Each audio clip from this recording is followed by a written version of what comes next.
नेपाल में जिस तरीके से हालात अभी बने हुए हैं उस पर हम चर्चा करेंगे। तो आपको बता दूं कि नेपाल चीन सीमा विवाद पर भोटे कोसी नदी के पास 20 लाख, आपको बता दूं कि घन मीटर पानी से भरी एक विशाल बैरियर लेक यानी कि अवरोधक झील बन गई है, जो तेजी से ओवरफ्लो हो रही है।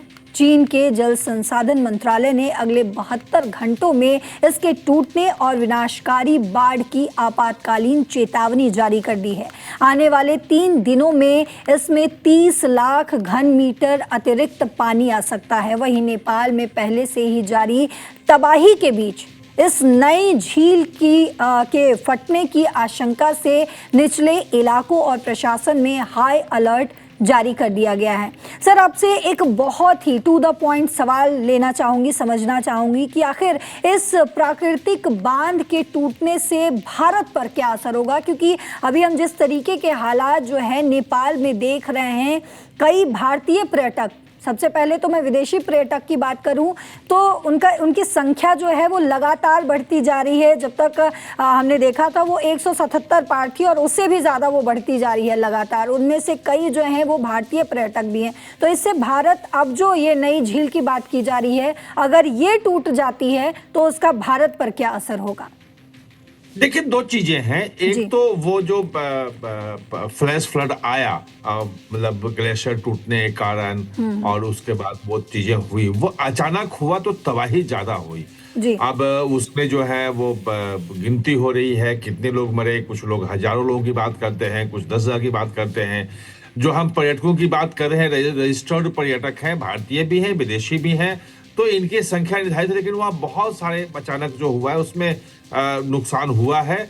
जो नई बात है वो ये है कि इस पूरे कारण एक और झील वहां बन चुकी है। अब वो झील अगर टूटता है तो क्या होगा, एक बड़ा सवाल है, और कितना पानी नीचे आता है। क्योंकि जैसे हमने कल देखा कि अगर वहां से वो पानी आ रहा था तो भारत में, देखिए, बिहार में पूरा सतर्क हो गया था, उत्तर प्रदेश के सीमावर्ती इलाके सतर्क हो गए थे। पानी जाएगा कहाँ? पानी जो निकलेगा वो तो भारत में ही आएगा, और यहाँ बाढ़ की स्थिति बनेगी, यहाँ गांव डूबेंगे, यहाँ सड़कें टूटेंगी। यही होगा यहाँ भी।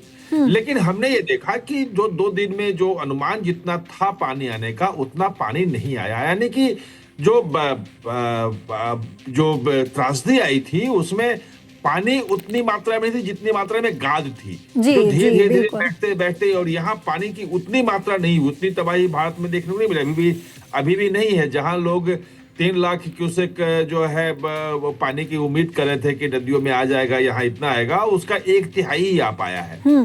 लेकिन जो नई झील की बात आप कर रही हैं वो बड़ी झील है, और अगर उतना बड़ा झील अगर टूटता है वहां से, तो इस बार चूंकि चेतावनी पहले से है, अगला 72 घंटा महत्वपूर्ण है, चीन ने बता दिया है, तो उसके हिसाब से तैयारी होगी। तो लोगों की जान बचाई जा सकेगी, जो पशुओं की जान बचाई जा सकेगी। लेकिन जो सड़कें हैं, जो पुल हैं, जो बाकी चीजें हैं, वो तो रहेगा ना। वो उसका नुकसान होगा, और वो उसको फिर से बनाने में जो समय लगेगा वो लगेगा। और उतना पानी अगर छूटता है तो हमारा बिहार है, हमारा उत्तर प्रदेश का इलाका है, यहाँ तक वो पानी पहुंचेगा तो यहाँ बाढ़ की स्थिति होगी। वैसे यहाँ भी कोई पहले से चेतावनी होने के बाद कोई बहुत ज्यादा नुकसान नहीं होता है, खासतौर पे लोगों की जान का नुकसान नहीं होता है। बिल्कुल सर। यहाँ भी एनडीआरएफ की टीमें हमने देखा कि तैयार हो गई थी, प्रशासन तैयार हो गया था कि हमें क्या करना है, अगर इतना ज्यादा पानी आ गया, बाढ़ की स्थिति हुई तो हमें कैसे निपटना है, वो है। लेकिन ये बात निश्चित रूप से है कि अगर उतना बड़ा पानी वो टूटता है वहां से, तो किस तरफ जाएगा, कहाँ जाएगा। पहले ही नेपाल इतना ज्यादा, मतलब ऐसी त्रासदी में है, वो जूझ रहा है। एक और अगर इस ढंग से बाढ़ आई तो नुकसान जो होगा वो ज्यादा हो जाएगा, मुझे जो लगता है। जी बिल्कुल सर, हमने देखा भी कि इस बीच बिहार और यूपी को जो है वो अलर्ट पर रखा गया। जो सम्राट चौधरी हैं सीएम, वो भी जो है जायजा लेते हुए नजर आए। सीएम योगी आदित्यनाथ ने भी इस पर ट्वीट किया, लगातार लोगों को जो है वो अलर्ट मोड पर रहने की बात कर रहे हैं। और इस बीच हमने कई ऐसे नेपाली लोगों की बाइट भी देखी, बाइट भी सुनी, जिसमें वो कह रहे हैं, आपने गाद की जो बात की कि गाद जो है वो इतना ज़्यादा है कि अगर लोग उसमें धंस जाएं तो वो निकालना नामुमकिन सा प्रतीत होता है। कई ऐसी जो है बाइटें सामने आई हैं, लेकिन इस बीच सर ये जो नया खतरा जो है वो बनता हुआ दिख रहा है 72 घंटे जिसका आपने जिक्र किया है, जो काफ़ी महत्वपूर्ण है। इस बीच एक और सवाल लेना चाहूँगी सर आपसे कि सीमावर्ती इलाकों में बढ़ते जल स्तर को रोकने का आखिर क्या उपाय है? देखिए, वो उपाय ऐसे में कुछ नहीं है। उपाय ये है कि भाई वहां की नदियों के बारे में बांध बनाए जाए, बड़े बड़े बैराज बनाए जाएं और उस पानी को वहां रोका जाए। उसके लिए बातचीत भी चल रही है, कई परियोजनाएं हैं जो नेपाल के साथ होना है, वो बनना नेपाल में है। जो भारत कह रहा है कि उसमें फायदा भी होगा, उसमें बहुत बड़ा एरिया डूब क्षेत्र में भी जाएगा और उससे बिजली बड़े पैमाने पे उत्पादित भी होगी। जैसे टिहरी का बांध है जो टिहरी में बना है और बाकी कई जगह पे जो आप बांध देख रहे हैं उसके हिसाब से, तो वो एक बातचीत है।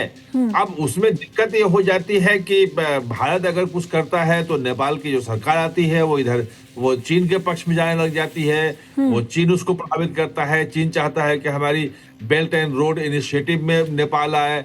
वो चीन जो है वो रेलवे मार्ग जो है नेपाल काठमांडू के थ्रू भारत की सीमा तक पहुंचाने की कोशिश करता है।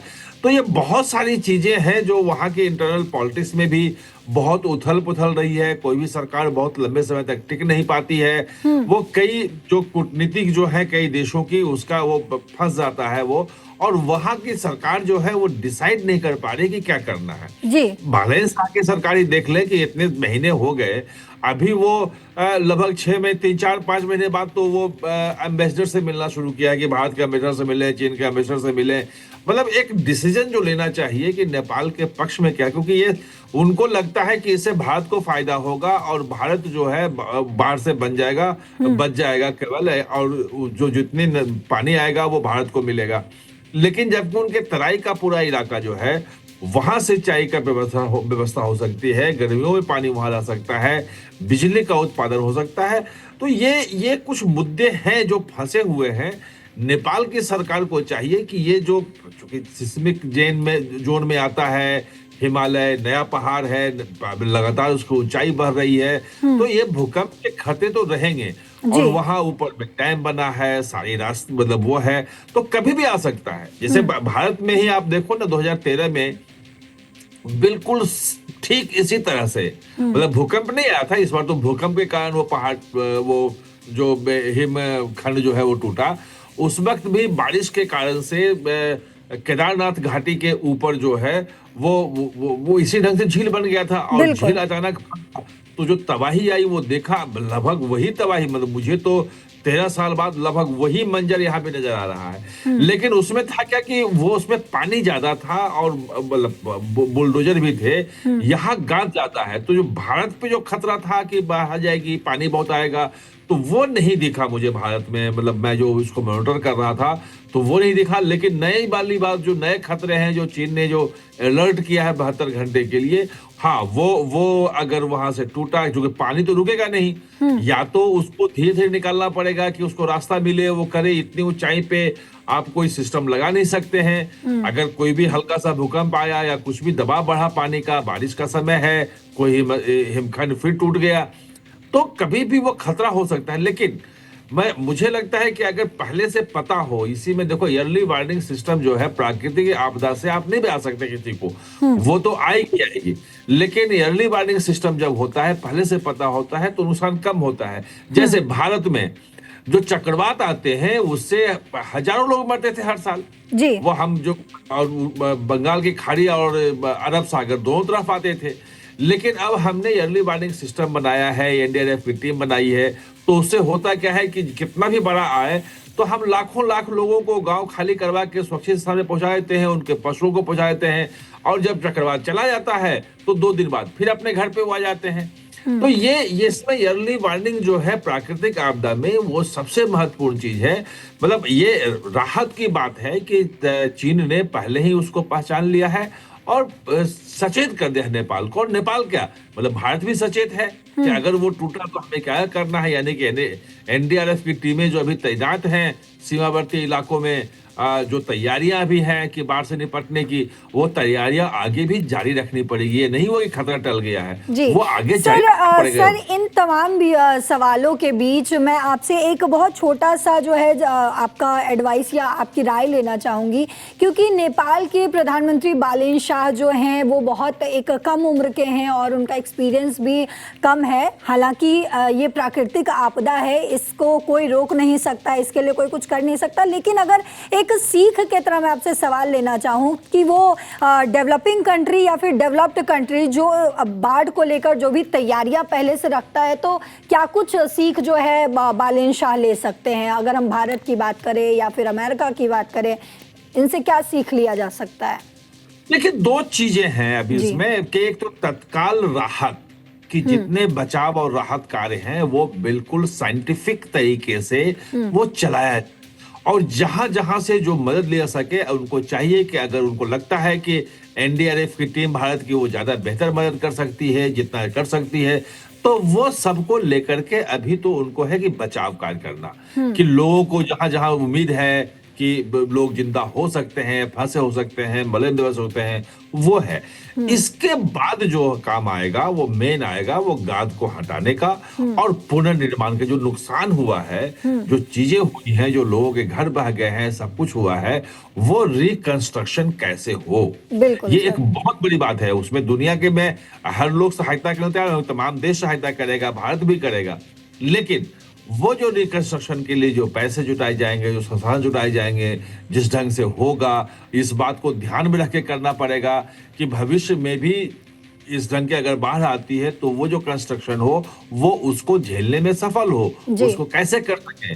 तो ये एक अच्छे जो वो होते हैं, प्रशासक होते हैं, जो प्रधानमंत्री होते हैं, जो मुख्यमंत्री होते हैं, जहां के भी हो, उनकी एक खासियत यही होती है कि एक विजन के साथ जो है वो पुनर्निर्माण करवाते हैं, ताकि भविष्य में 25 साल बाद, 50 साल बाद कब प्राकृतिक आपदा आएगी कोई नहीं जानता है, तो उसकी तैयारी कैसे की जाए, ये चुनौती होती है। और मुझे लगता है कि अब बालेन शाह क्या करेंगे, अनुभव कम है, वो ये दिखाएगा कि इस जो प्राकृतिक आपदा आई है इससे नेपाल को कैसे बाहर निकालते हैं, क्योंकि इसका मलबा तो हट जाएगा, लोग जो भी मर गए हैं, जो नुकसान हुआ है वो हो गया है, लेकिन रिकंस्ट्रक्शन, इस नुकसान को फिर से बना करके नेपाल को खड़ा करना, ये एक बड़ी चुनौती है, बड़ा काम है, और बड़े लीडर जो है इसमें बेहतर काम करके अपनी जो कद जो है वो और बड़ा कर लेते हैं। जी बिल्कुल, देखना है कि बालेन शाह क्या कर पाते हैं, कितना कर पाते हैं। जी बिल्कुल।